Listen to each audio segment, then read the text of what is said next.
ஒரே நாடு ஒரே தேர்தல் திட்டத்தில் பல நல்ல விஷயங்கள் உள்ளதாகவும் இந்த திட்டத்தால் கள்ள ஓட்டுகள் போடுவதும் ஓட்டுக்கு பணம் கொடுப்பதும் தடுக்கப்படும் எனவும் தேமுதிக பொதுச் செயலாளர் பிரேமலதா விஜயகாந்த் கூறியுள்ளார். தேமுதிக நிறுவனர் விஜயகாந்த் பிறந்தநாள் விழா, விஜயகாந்திற்கு பத்மபூஷன் விருது வழங்கிய மத்திய அரசுக்கு பாராட்டு விழா, தேமுதிகவின் 20ஆம் ஆண்டு துவக்க விழா ஆகியவற்றை முப்பெரும் விழாவாக தேமுதிகவினர் கொண்டாடினர். இதையொட்டி சென்னை ஜாஃபர்கான்பேட்டையில் நடைபெற்ற பொதுக்கூட்டத்தில் பங்கேற்ற பிரேமலதா ஒரே நாடு ஒரே தேர்தல் திட்டத்திற்கு ஆதரவு தெரிவித்தார்.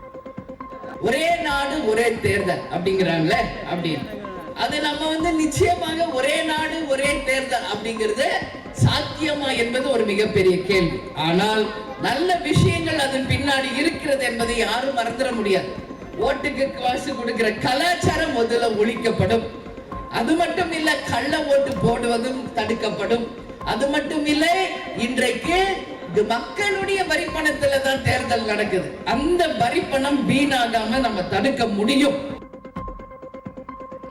காங்கிரஸ் தலைவர் செல்வ பெருந்தகையும் விடுதலை சிறுத்தைகள் கட்சி தலைவர் திருமாவளவனும் திமுக கூட்டணிக்குள் முரண்பட்டு நிற்பதாகவும் பிரேமலதா விஜயகாந்த் கூறினார்.